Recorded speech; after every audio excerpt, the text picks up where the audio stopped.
Hello everyone. आज हम start करेंगे 11th क्लास का पहला चैप्टर यूनिट्स एंड डायमेंशन। इस चैप्टर में सिर्फ यूनिट्स एंड डायमेंशन नहीं बल्कि इसके साथ साथ हम error analysis and significant figures भी कंप्लीट करेंगे। तो इन यूनिट्स एंड डायमेंशन हमें इन्हीं दोनों चीज़ों के बारे में सबसे ज़्यादा पढ़ना है। Number one units, number two dimensions. Unit का जिक्र आपने बहुत पहले से ही काफ़ी ज़्यादा सुना होगा। 9th class, 8th class, 7th class सभी जगह पर यूनिट्स का जिक्र किया जाता है। तो बेसिकली देखा जाए, अगर मुझे कोई भी फिजिकल क्वांटिटी मेज़र करनी है किसी भी तरह की, तब उस क्वांटिटी को मेज़र करने के लिए what do I need is a unit. किस तरह से? मान लेते हैं कि मेरे पास एक लेंथ है। लेंथ कैसे? आप किसी भी चीज़ को देख सकते हैं। मेरे पास अगर एक स्टिक है, राइट, एक स्टिक, अगर मुझे इसकी लेंथ मेज़र करनी पड़े तो इसकी लेंथ फॉर एग्जांपल 5 मीटर है। 5 metre is the length of this stick. तो आप क्या लिखोगे? 5 मीटर, राइट। तो यहां पर लेंथ क्या है? लेंथ एक फिजिकल क्वांटिटी है। लेंथ एक फिजिकल क्वांटिटी है। किसी भी फिजिकल क्वांटिटी को एक्सप्रेस करने के लिए, शो करने के लिए हमें यूनिट की जरूरत पड़ती है। यहां पर जो मीटर लिखा हुआ है that is the unit of length, right. And this 5, ये 5 जो कि एक न्यूमेरिकल वैल्यू है, technically it is a multiplier. अब अगर मुझे कोई भी फिजिकल क्वांटिटी मेजर करनी है, जैसे कि बात कर रहे थे हम कि ये स्टिक है, इसको मेजर करना है, किस तरह से मेजर करेंगे? ये 5 मीटर की हमने लेंथ लिख तो दी है, बट मेजर कैसे किया गया होगा? तो हमने एक रेफरेंस लेंथ ली होगी। फॉर एग्जाम्पल एक रेफरेंस लेंथ जैसे कि एक मीटर स्केल, कि एक मीटर स्केल है हमारे पास, एक मीटर स्केल जिसकी खुद की लेंथ 1 मीटर रही होगी। हमने इसको यहाँ से यहाँ तक, फिर इसके आगे, फिर इसके आगे, इस तरह से रखते हुए जब देखा होगा तो 1 2 3 4 एंड 5। तो इस तरह से इस स्टिक की लेंथ 5 मीटर हमारे पास निकल कर आएगी। किस तरह से? It is 5 times of this 1 metre.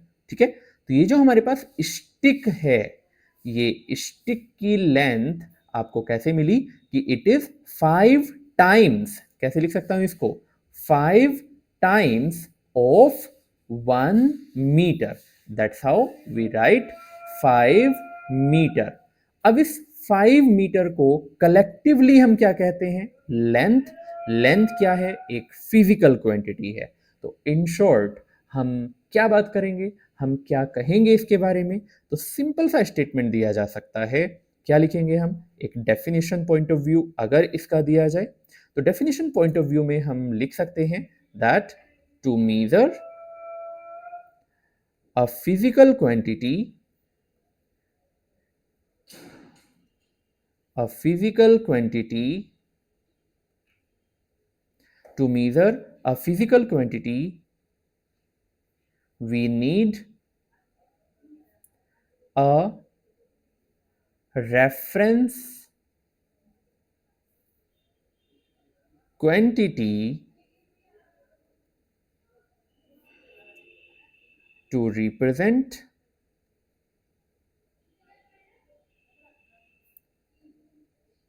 the measurement.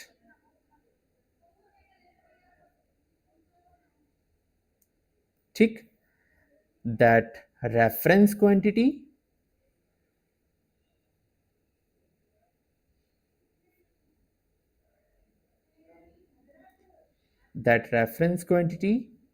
is called unit. उस रेफरेंस क्वांटिटी को ही हम क्या कहेंगे? यूनिट कहेंगे।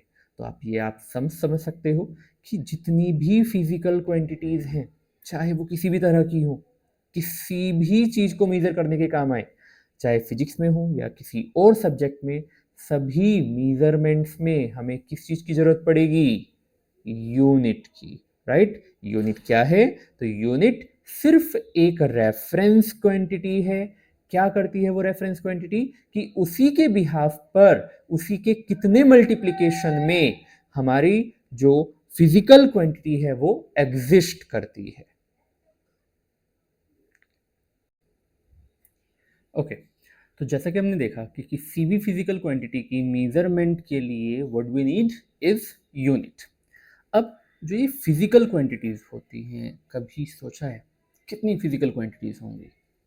आप अगर गिनने लग जाओ तो आपकी गिनती ख़त्म नहीं होगी और पता लगे एक नई रिसर्च हो गई और एक नई फिजिकल क्वांटिटी या कई सारी फिजिकल क्वांटिटी एक ही दिन में इंट्रोड्यूस की जा सकती है।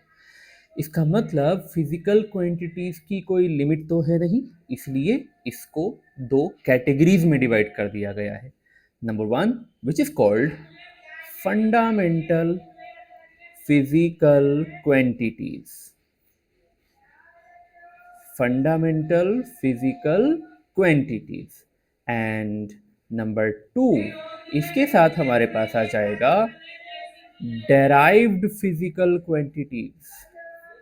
Derived physical quantities. अब ये क्या है? तो ये सिंपली, जैसा कि इनका नाम खुद सजेस्ट कर रहा है, क्या सजेस्ट कर रहा है? कि फंडामेंटल फिजिकल क्वांटिटीज की कुछ ऐसी क्वांटिटीज जो बिल्कुल फंडामेंटल हैं, जिनको किसी और की फॉर्म में डिस्क्राइब करने की जरूरत नहीं होती। बट वहीं डेराइव्ड क्वांटिटीज कि ऐसी क्वांटिटीज जिनको किसी ना किसी चीज को फंडामेंटल मानकर, बेसिस मानकर डेराइव किया गया है, ऐसी क्वांटिटीज को हम क्या कहेंगे? डेराइव्ड क्वांटिटीज कहेंगे। एग्जांपल्स ले लेते हैं। फंडामेंटल क्वांटिटीज, फंडामेंटल क्वांटिटीज जैसे बेसिक अगर मैं बात करूं, सबसे आसान इज लेंथ। हमने अभी थोड़ी देर पहले भी बात की थी, राइट? इसके अलग और क्या आप कैरी कर सकते हैं कि लेंथ के साथ साथ आप लिख सकते हो मास और टाइम। ऐसी बहुत सारी फंडामेंटल क्वांटिटीज बनाई जा सकती हैं जिनको हम यहाँ पर कैटेगराइज कर सकते हैं। इसी के अलग अगर मैं डेराइव्ड क्वांटिटीज की बात करूं तो एग्जाम्पल, अगर हम लिखना चाहें स्पीड, तो स्पीड क्या है? एक डेराइव्ड क्वांटिटी है। क्यों ये एक डेराइव्ड क्वांटिटी है? समझ लो इसको भी।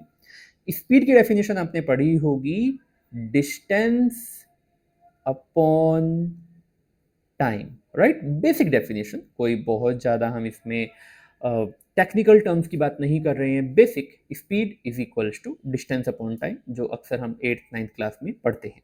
ठीक, अब जो ये speed is equals to distance upon time है, यहाँ पर डिस्टेंस क्या है? तो डिस्टेंस की खुद की यूनिट कौन है? Length, right? और टाइम तो यहाँ पर है ही। तो जैसा कि समझ सकते हो कि स्पीड को लेंथ एंड टाइम के डिवीजन से डेराइव किया गया है। इस वजह से स्पीड कैसी क्वांटिटी है? डेराइव्ड क्वांटिटी है, डेराइव्ड फिजिकल क्वांटिटी है। जबकि लेंथ, मास, टाइम और भी क्वांटिटीज इसके बारे में आएंगी, इसके साथ आएंगी, हम डिस्कस करेंगे। वो सारी की सारी क्वांटिटीज क्या होंगी? फंडामेंटल क्वांटिटीज होंगी। सो फिजिकल क्वांटिटीज को कैटेगराइज करने के लिए ऑब्वियस है सारी क्वांटिटीज को एनालाइज किया गया होगा और फिर देखा गया होगा कौन सी क्वांटिटीज को हम फंडामेंटल रख सकते हैं और कौन सी क्वांटिटीज को हम डेराइव्ड रख सकते हैं। फंडामेंटल क्वांटिटीज रखते समय किन बातों का ध्यान रखना है? कि उनको डिस्क्राइब करने के लिए किसी और क्वांटिटी की जरूरत ना पड़े। साथ में एक और इम्पोर्टेंट एस्पेक्ट रखा गया कि उन क्वांटिटी की मेजरमेंट पॉसिबल एंड ईजी होनी चाहिए। सच एज यहाँ पर फंडामेंटल क्वांटिटीज कौन कौन सी दी गई? तो फंडामेंटल टोटल मिलाकर 7 क्वांटिटीज फंडामेंटल क्वांटिटीज कही गई, जिसमें नंबर 1 पर हम यहाँ पर रखेंगे mass, number 2 length, number 3 time, number 4 thermodynamic temperature,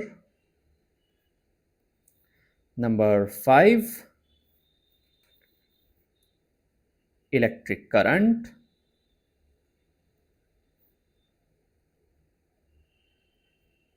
Number 6, amount of substance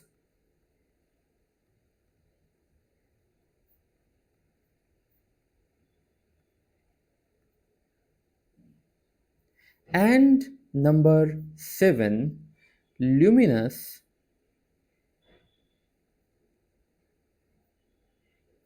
intensity. Okay, तो कुल मिलाकर these 7 physical quantities are considered as fundamental quantities. In fundamental quantities की अगर मैं साथ ही यूनिट्स की भी बात करूं तो मास इन यूजुअल वे आप किस में मेजर करते हैं? तो mass we measure generally in kilogram, length is in meter, time is in second, temperature usually kelvin, वैसे इसको डिग्री फ़ारेनहाइट और डिग्री सेंटीग्रेड से भी मेजर करते हैं, बट मोर और लेस एजुकेशन पर्सपेक्टिव से हम केल्विन में मेजर करते हैं. Electric current is ampere. Amount of substance that is mole, and luminous intensity that its unit is candela. ठीक, तो ये हमारे पास 7 फंडामेंटल क्वांटिटीज हैं एंड उनकी यूनिट्स. आप चाहें तो इनको फंडामेंटल यूनिट्स भी कह सकते हैं, बट मोर और less fundamental quantities and their units. आगे चलकर हमें इनके सिंबॉलिकल रिप्रेजेंटेशन की भी जरूरत पड़ने वाली है, तो यहीं से नोट कर लें अगर हम, तो मास का symbolical representation capital M, right.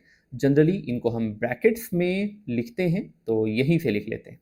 तो mass symbolical representation M, length symbolically इसको एल से डिनोट किया जाता है, time is T, temperature K, but sometimes इसको थीटा से भी डिनोट करते हैं. इलेक्ट्रिक करंट जिसकी यूनिट एम्पियर है, तो इसको ए से डिनोट किया जाएगा.